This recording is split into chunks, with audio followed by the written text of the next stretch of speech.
வணக்கம். இன்னைக்கு நாம கொஞ்சம் வித்தியாசமா ரெண்டு வெவ்வேறு உலகத்தை ஒன்னா இணைச்சு பார்க்க போறோம். ஒரு பக்கம் பல பில்லியன் வருஷங்களா நீழ நம்ம பிரபஞ்சத்தோட அறிவியல் வரலாறு.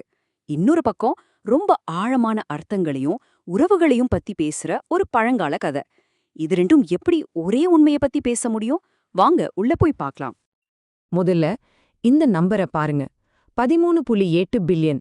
சும்மா யோசிச்சு பாருங்க, எவ்ளோ பெரிய நம்பர் இது. நம்மளுடைய இந்த ரெண்டு கதைகளோட பிரம்மாண்டத்தை புரிஞ்சுக்க இந்த ஒரு நம்பரே போதும். இதுதான் நம்மளோட ஆரம்ப புள்ளி. இதுதான் அறிவியல் நமக்கு சொல்ற கதை. எல்லாம் ஒரு சின்ன புள்ளியில பெருவெடிப்புல ஆரம்பிச்சது. அப்புறம் பல பில்லியன் வருஷங்களுக்கு தூசியும் வாயுவும் ஒன்னு சேர்ந்து கணக்கே இல்லாத விண்மீன் திரள்களை உருவாக்கிச்சு. அதுல ஒண்ணுலதான் நம்ம சூரிய குடும்பமும் இந்த அழகான நீல நிற பூமியும் உருவாச்சு.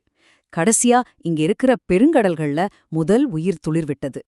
சரி, அந்த பெரிய பிரம்மாண்ட கேன்வாஸ்ல இருந்து இப்போ நம்ம கவனத்தை ஒரு குறிப்பிட்ட ஒரு நாளுக்கு திருப்போம். அதாவது மனித கதையோட தொடக்கத்துக்கு. இந்த கதை அந்த விஷாலமான காலகட்டத்தை 6வது நாள் அப்படின்னு சொல்லுது. இங்கதான் ஒரு சுவாரஸ்யமான விஷயம் இருக்கு. கிட்டத்தட்ட 300 மில்லியன் வருஷ பரிணாம வளர்ச்சிய, அதாவது முதல் நில விலங்குல இருந்து முதல் மனிதன் வரைக்கும் நடந்த எல்லாத்தையும் இந்த கதை ரொம்ப அழகா 6வது நாள்ங்கிற ஒரே நாள்ல நடந்த மாதிரி சொல்லுது. இது ஒரு கலைநயமான பார்வை. இப்போ கதையோட மையப்புள்ளிக்கு வந்துட்டோம். முதல் மனிதர்கள் எங்க எப்படி உருவாக்கப்பட்டாங்கங்கிறதுல ஒரு சின்ன சர்ப்ரைஸ் இருக்கு. அதுவும் 2 வெவ்வேறு இடத்துல நடக்குது. முதல்ல ஆதாம். கதைப்படி ஆதாம் அந்த ஏதேன் தோட்டத்துக்குள்ள உருவாக்கப்படல. தோட்டத்துக்கு வெளிய இந்த பரந்த உலகத்துல பூமியோட புழுதியிலிருந்து தான் உருவாக்கப்பட்டார். அவர் இந்த ஒட்டுமொத்த பூமிக்கும் சொந்தக்காரங்கதை இது காட்டுது. ஆனா ஏவாளோட உருவாக்கம் இதுக்கு அப்படியே நேர்மாறானது. அவங்க தோட்டத்தோட அந்த ஸ்பெஷலான சூழலுக்குள்ள ஆதாமோட ஒரு பகுதியா, ஒரு இணைப்பா உருவாக்கப்பட்டாங்க. இது தோழமையோட முக்கியத்துவத்தை ரொம்ப அழகா சொல்லுது. இப்போ ஒரு முக்கியமான விஷயம். ஆதம் உருவாக்கப்பட்ட அதே 6வது நாள்ல ஏதேன் தோட்டத்தோட செம்ம சென்டர்ல 2 சக்தி வாய்ந்த மரங்கள் முளைச்சுது. அதுங்க வெறும் மரங்கள் இல்ல, அதுக்குள்ள பெரிய அர்த்தங்கள் இருக்கு. இந்த 2 மரத்துக்குள்ள வித்தியாசத்தை பாருங்களேன். ஒன்னு வாழ்வளிக்கும் மரம், அதிலிருந்து மென்மையான ஒரு வெள்ளை தங்க நிற ஒளி வருது. அது தூய உயிர் சக்தியோட அடையாளம். இன்னொன்னு அறிவளிக்கும் மரம், அது சிவப்பு தங்க நிறத்துல மின்னுது. அது நல்லது கெட்டது தெரிஞ்சுக்கிற தார்மீக தேர்வோட அடையாளம். சரி, அடுத்ததா கதை எங்க போகுதுன்னா, ஆதாம் இந்த உலகத்துல தனக்கான ஒரு இடத்தையும் ஒரு துணையும் தேடுற இடத்துக்கு போகுது. இது ஒரு ஆழமான தேடல். ஆதாம் விலங்குகளுக்கு பேர் வைக்கிற அந்த காட்சி, அது வெறும் ஒரு வேலை இல்ல, அது தனக்கேத்த ஒரு துணை கிடைக்குமாங்கிற ஒரு ஏக்கமான தேடல். கடவுள் ஒவ்வொரு விலங்கா கொண்டு வராரு, ஆனா ஆதாமோட தேடல் மட்டும் தொடர்ந்துட்டே இருக்கு.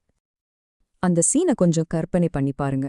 கம்பீரமா சிங்கங்கள் வருது, சாந்தமா யானைகள் வருது, அழகா பறவைகள் பறந்து வருது. ஆதாம் ஒவ்வொன்னுக்கும் பேர் வைக்கிறான், ஆனா அவனோட தனிமை மட்டும் தீரவே இல்ல. அந்த நீண்ட தேடலோட உச்சகட்டம் இதுதான். கடைசியா ஏவாள முதல் முறையா பார்த்ததும் ஆதாம்குள்ள ஆச்சரியத்தோடையும் சந்தோஷத்தோடையும் வந்த அந்த வார்த்தை ஹப்பாடா. ஹப்பாடாங்கிற அந்த பழங்கால வார்த்தைக்கு இப்போ நம்ம மொழியில சொன்னா வாவ் மனிதி, இல்லைனா அடடா நீயான்னு சொல்ற மாதிரி ஒரு உணர்ச்சி பூர்வமான வெளிப்பாடு. அந்த ஒரு வார்த்தையிலேயே அவரோட முழு உணர்ச்சியும் வெளிப்பட்டுடுச்சு. இப்போ படைப்போட பரபரப்பான வேலைகளெல்லாம் முடிஞ்சு ஒரு அமைதியான முழுமையான நிலைக்கு கதை நகருது. அதுதான் 7வது நாள். 7வது நாள்னா வெறுமனே வேலை செய்யாம இருக்கறதில்ல, அது ஒரு பிரம்மாண்ட அமைதி. படைப்பு வேலையெல்லாம் முடிஞ்சு இந்த முழு பிரபஞ்சமும் ஒரு விதமான தெய்வீக ஓய்வுல அமைதியா ஜொலிச்சிட்டு இருக்கிற ஒரு நிலை அது. சரி, இப்போ நாம ஆரம்பிச்ச இடத்துக்கே திரும்ப வருவோம். அந்த 2 காலக்கோடுகளையும் ஒன்னா சேர்த்து ஒரு முழுமையான சித்திரமா பார்க்க முயற்சி பண்ணுவோம். இந்த அட்டவணை 2 பார்வைகளையும் ரொம்ப அழகா ஒப்பிடுது.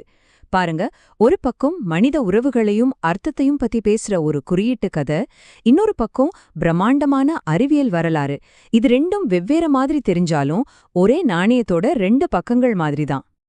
கடைசியா இந்த கேள்வியோட உங்களை விட்டுட்டு போறேன். அறிவியல் உண்மையையும் வாழ்க்கைக்கான அர்த்தத்தையும் சொல்ற இந்த மாதிரி பழங்கால கதைகளையும் ஒன்னா இணைச்சு நம்மளோட தோற்றத்தை பத்தி ஒரு முழுமையான கதையை சொல்ல முடியுமா? இத பத்தி நீங்க என்ன நினைக்கிறீங்க?